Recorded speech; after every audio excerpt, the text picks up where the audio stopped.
So, welcome back once again, day 9. Sorry about day 8, it was day late, but now we're on day 9. Let's stop talking kick-offs and let's get on with it, where Grant Cohen has written down his article for day 9. So, here we are again. We're good or not so good from day 9 of Fortnite's training camp. Trey Lance is a pick 6 and a touchdown pass. Okay. Lance obviously needs to be more consistent, but he showed the potential to be elite. Let's have a look. Santa Clara is who stood out on day 9 of 49's training camp. Keep in mind, Nick Bosa did not practice. Okay, so number 1, the good free safety, Jamie Ward. Intercepted Trey Lance, more on him in a minute. It was 3rd and 9. Ward read Lance's eyes, broke early on the pass in the flat, picked off, and returned it for a touchdown. Ward also broke up 2 passes during one-on-one drills, one while covering Jenon Jennings and one covering Ray McLeod. More on them in a minute. Ward is the best player and an excellent 49 in secondary. Brilliant. Number 2, quarterback Trey Lance. I bet you thought I put him in the not-so-good selection, didn't you? Well, yeah, that's what I thought. I almost did, but after he threw the pick 6, he led the offensive down the field in 80 seconds and threw a 15-yard touchdown pass as time expected to win by 3 points.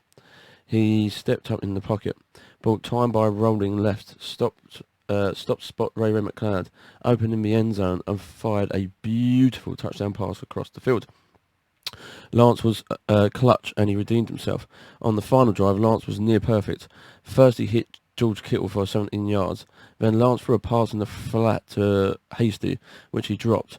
Then Lance scrambled for 6 yards. Then Lance ran for 6 yards. Then Lance hit Deebo Samuel for 6 yards on 3rd and 4. Then Lance scrambled for 7 yards. Then Lance hit Kittle for 11 yards. Then Lance hit Kittle for 3 yards. Then Lance threw the touchdown pass to Ray McLeod. Lance obviously needs to be more consistent, but he showed the potential to be elite on the final drive.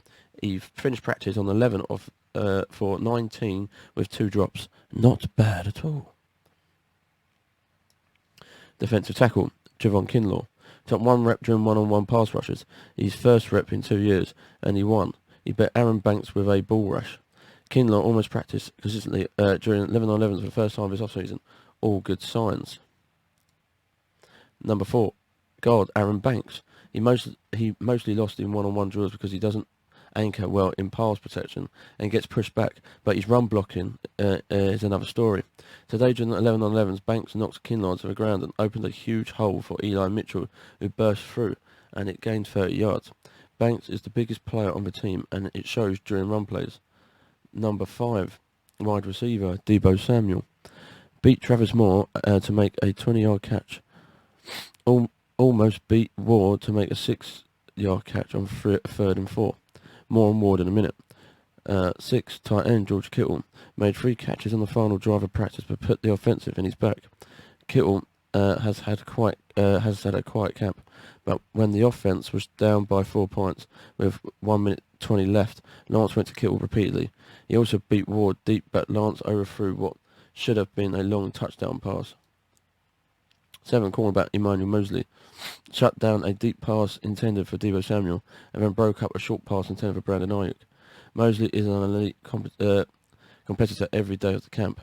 Deebo can't beat him right now, mostly because he isn't in regular season from yet. Mosley sure is.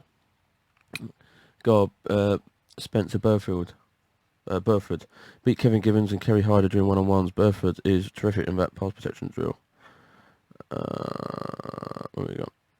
Number 9, wide receiver Ray McLeod caught 4 passes during team drills, including the only touchdown catch of the practice.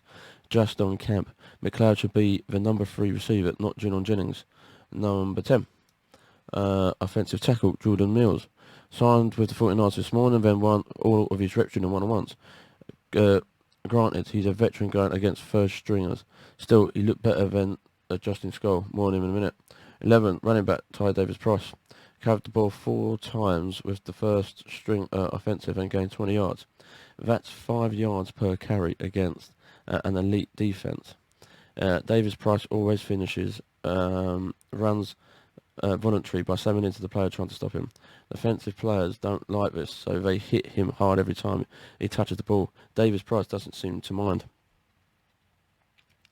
And then you've got number 12 wide receiver Danny Gray.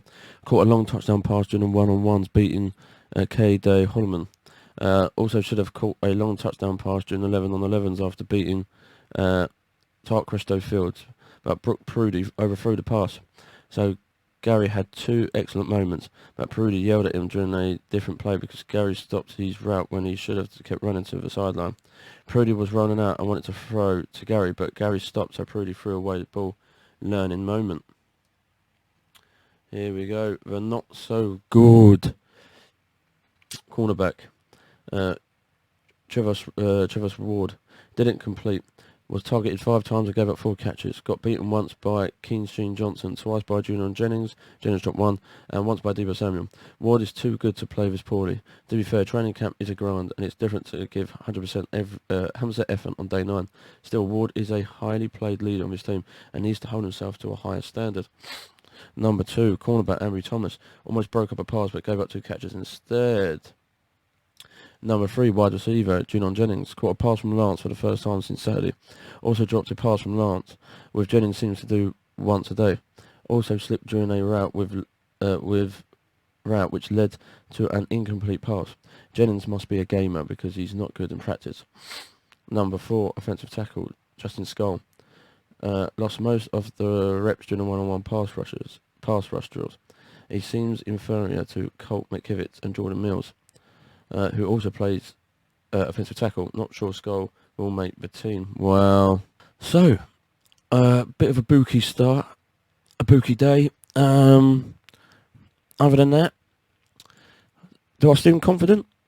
Now we're going to the friendly games, pre-season games with Green Bay first, which I'll be live streaming. Am I worried? I'm not worried, but it's only day 9, as Grant was saying. They still keep going, they're still getting on. But other than that, fair play. Trance is looking good. Eli Mitchell just wonders. I mean, Jamie Ward looks better. Even Aaron Banks was on good. Sometimes doesn't always get on there, but Banks is doing good as well. So yeah, we'll find out and we'll see what happens, guys. Thank you very much for watching. Thank you very much as well to 472 subscribers. Really fortunate. I appreciate you guys subscribing. If you're new, subscribe. I've got more 49ers news along the way and other bits and bobs as well. So guys, thank you very much for watching, and I'll see you guys on the next video.